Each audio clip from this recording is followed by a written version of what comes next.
Folks, welcome into sportsbookreview.com. It is Wednesday, October 21st, 2020. We are talking World Series baseball right here on the Major League Baseball Show. I'm Donnie Seymour. He's Jason Radowitz. In Game 1 of the World Series, if you could have scripted it, if you could have had a crystal ball and you watched the show yesterday, Jason, it seemed like we actually had a crystal ball.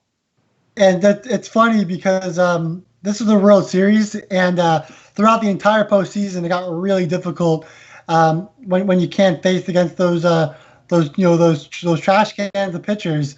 But here we are. We called the Bellinger home run, got that team total for the Dodgers, and also Kershaw had his strikeout total hit. Also, Glasnow did well, had his strikeout totals hit as well, which was pretty impressive. Even though he let up some runs early in that game against Bellinger, and that Dodgers offense started getting some trouble, still got those strikeouts, and it's crazy. The Rays actually let him pitch deeper than most starters have for the Rays throughout the entire season. So let's see what this game has in store. The Dodgers might have a bullpen game, so again, it gets really hard when there's uncertainty like this. Yeah, I was going for a deep dive also in the MVP. Now, granted, we're only through one game, but if you were looking at the stars that were aligned for the Dodgers, Clayton Kershaw is going to be in it, Mookie Betts going to be in it, and Bellinger is also going to be in it. Now, the three head honchos on those Dodgers, we'll see what happens. And I was always under the impression, Jason, if Clayton Kershaw could pick up 2 victories, which now he has one and pitched really well, he picks up another victory, let's say game 4, and they win it in 5 or 6 or hell, even 7 games, he's probably going to end up pulling that down unless Mookie Betts or Cody Bellinger goes crazy, which they certainly can go crazy and certainly hit some more home runs in the series. A lot of fun last night, picked up some money. Hope you guys tailed along and did so as well. 71,600 people have hit the subscribe button on our YouTube channel right here at sportsbookreview.com. Thank you guys so much for doing that. If you haven't done so and you haven't hit the subscribe button yet, feel free to do so. And the great part about this also, Jason, is when you have that World Series tagline down at the bottom of the screen, even if you can't catch us live at lunch, you can always come back, check the replays, go to sbrpicks.com/MLB. A lot of people did that, several thousand views after the show was over yesterday, so we do thank you for that, guys, for that. Rob, Jovan, Randy, Cody, Jose, the real DJX, and Sabino, welcome into the chat box. Let's have some fun. Lunchtime, Major League Baseball talk. And the good thing about the World Series, Jason, no travel days. We're going to roll all the way through. And the one thing that I was talking about yesterday, which I don't know how much you played into it, the Dodgers already playing down in Arlington, feeling good in that ballpark, same hotel, same way each and every day, creatures of habit. Looks like it played fairly well. And also talking about the roof being open, Jason, it's just such a difference. We talked about capping through the summer in Major League Baseball, the Texas Rangers. Say, I can't believe that this team and this lineup and this pitching staff is not giving up runs, not hitting runs, not getting over because the roof wasn't open. Now you open it up, and it almost doesn't matter what the pitching matchup is, it seems like. You get a lot of runs, or at least we did last night, and that might continue tonight as well. Well, go down that list, that lineup of the Dodgers, and it's just an incredible lineup that can do damage any night. Any pitcher, doesn't matter if Blake Snell's on the mound, Glasnow's on the mound, Morton's on the mound, doesn't matter. The Dodgers can absolutely rake when they are hot, and I think we saw that last night. Was the reality that the Dodgers, even though Glasnow looked like he was pitching well, they just have found a way to get the job done. And you talk about how this ballpark might be more of a pitcher's ballpark now, all that kind of jazz. But to the Dodgers, I don't think that really matters to them. Their lineup's just incredible. No, it certainly is. It was a lot of fun to watch last night, and it wasn't that much of a sweat. Although I'm looking at it early on, I'm like, damn it, man.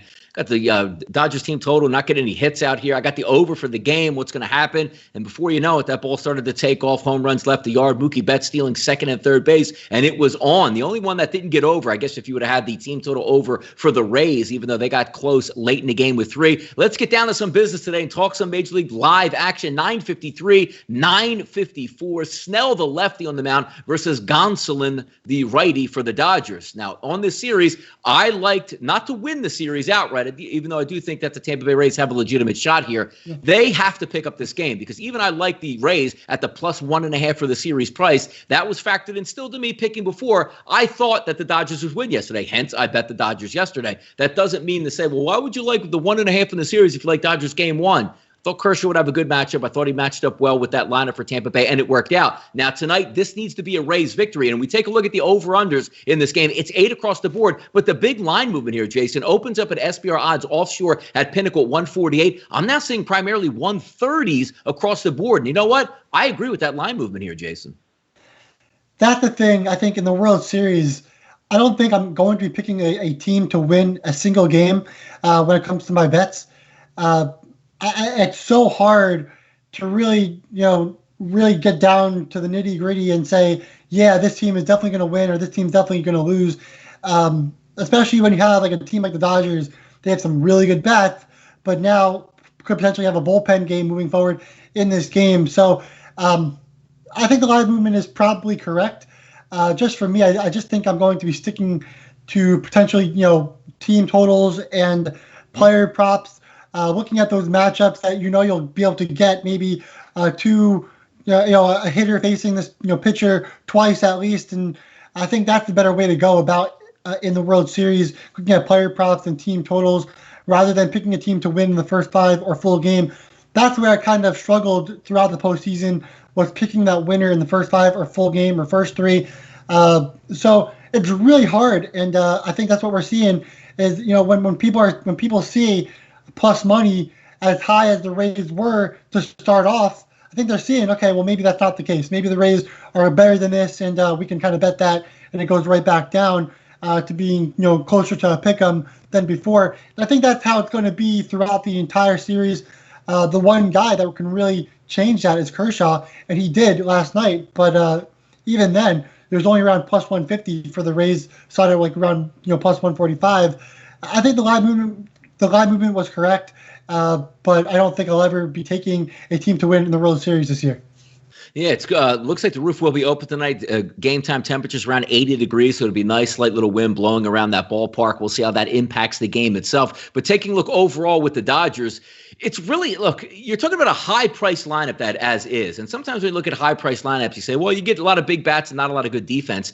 These guys are two-way players. I mean, when you have a guy in center field like Bellinger and a guy in right field like Mookie Betts, they're wall scalers. Like, they are stealing runs and also hitting home runs at the same time. Usually, how many times do you see it across baseball where you have a guy that's a power hitter? What do? You want to hide him in left field or right field, and they can't really move all that well. These two guys get after it both against the wall and also in front. It's amazing to watch, and you get some nice defensive plays at third base last night by Turner. So when you're clicking on all cylinders, getting Cy Young type pitching out of Clayton Kershaw, some decent bullpen help, and then some really good at bats from these guys, it's going to be tough to brush off, because when you just look at lineup per lineup, it's pretty clear that the Dodgers overall are the better team. But again, still have to play it on the field. I think tonight, obviously, Snell is the better pitcher. The lefty-on-lefty matchups, I think he can isolate against the Dodgers, but they have been hitting left-handers fairly well. I look for a step-up spot start from Snell, but looking at this game, and even though I still like, again, the series price plus 1.5 for the Rays, and you say, well, then, Donnie, you have to go ahead and bet Tampa Bay.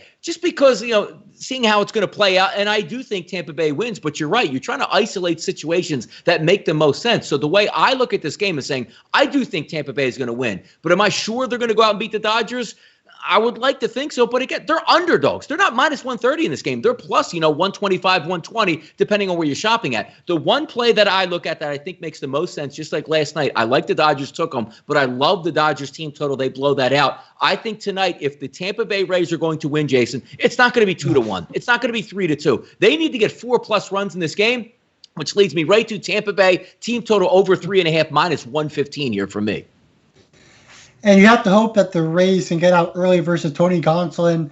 Yeah. Gonsolin now has around a 10 ERA in the postseason, 6.1 innings pitched, and a ton of walks that really wasn't the case in the regular season. So young starter really struggling to find the strike zone in the postseason. It looks like there's a lot of pressure on him. I think we know that Walker Buehler will definitely get Game 3 for the Dodgers. So this is a game where if Gonsolin isn't performing, they can throw in Dustin May. They could throw in Julio Urias. Urias could even get a save in this game. Who knows what could happen? And that's why I'm kind of concerned when looking at the Dodgers. You don't know what you're going to get out of these guys. And the Rays, of course, they should be able to hit these Dodgers pitchers, Gonsolin, May. These guys haven't looked great in the postseason so far. Urias has looked a little bit better, but the bullpen as a whole hasn't looked great for the Dodgers. But the Rays, if you go back to the ALCS, the only player that actually had over a 300 batting average with 18 or more plate appearances was just Randy Arozarena. Nobody else hit over 300 in the ALCS. Their hitting has not been terrific. But then again, like I said, Gonsolin has not been terrific either. And like you said, if the Rays are going to win this game, they definitely need to score runs because the Dodgers will score runs every single game. They have that lineup that just destroys no matter who's pitching.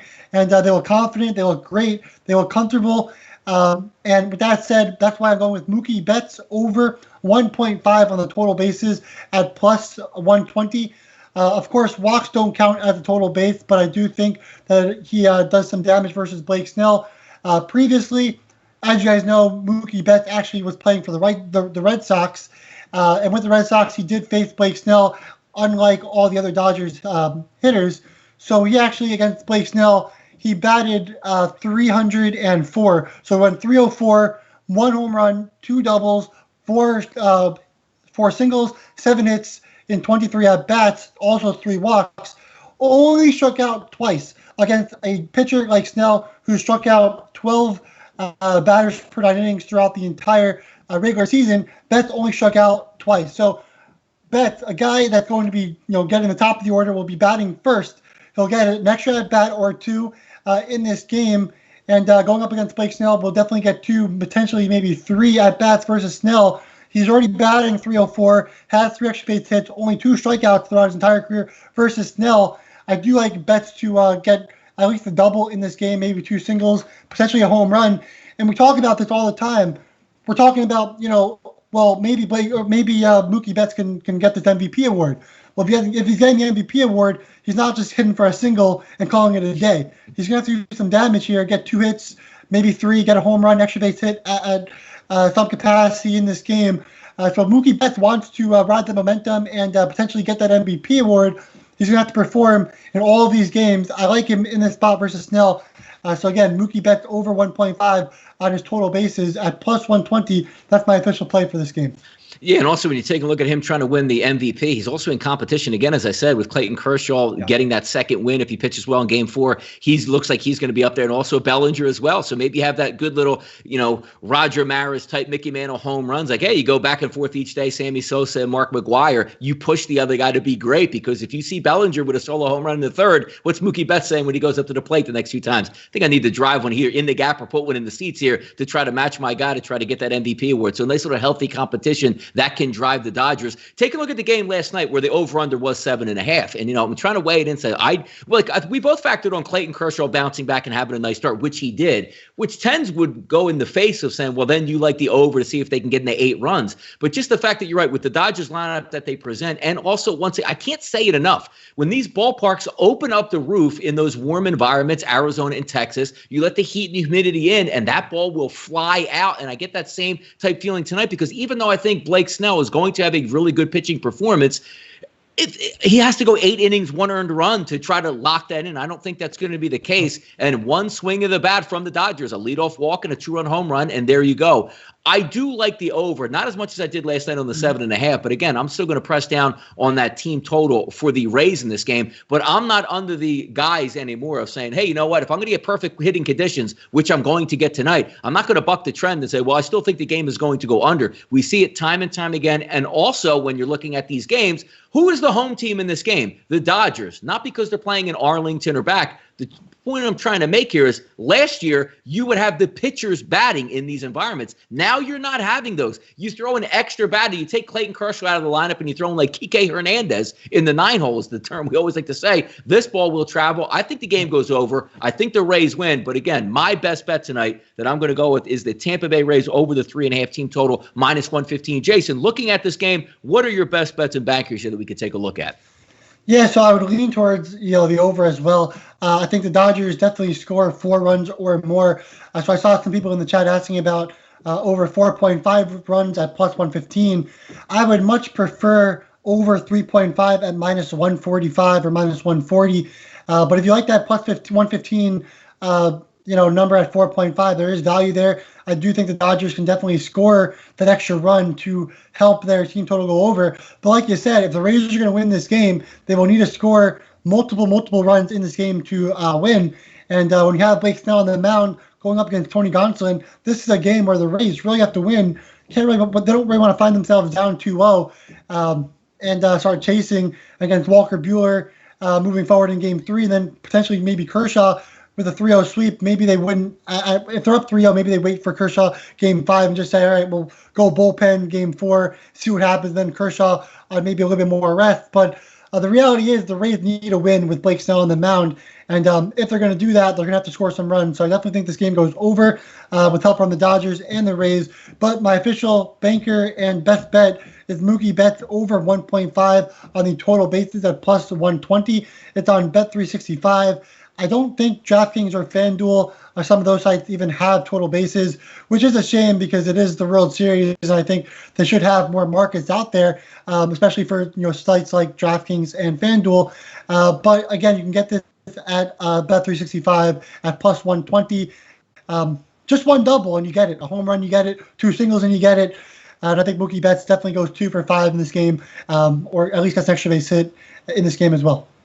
Yep, quick 20-minute show here. Again, only one game on the card today in Major League Baseball. Tomorrow, also getting the day off, and they're good. So you can enjoy my Philadelphia Eagles here, Jason, to play the New York Giants in an epic, disastrous battle on Thursday Night Football. But we're looking to cash in some tickets here. It's always nice to get ahead of the game in the first game of the World Series, which we really did well yesterday. I'm very confident that Tampa Bay could put up 4 runs, and I know Jason's confident in his plays as well. Thank you guys for joining us today on a quick little fireside chat here for Major League Baseball, and hopefully, again, we can cash some tickets a little bit later tonight. I'm Donnie Seymour. He's Jason Radowitz. We are sportsbookreview.com, and this was your World Series episode of the Baseball Show for Wednesday. Take care.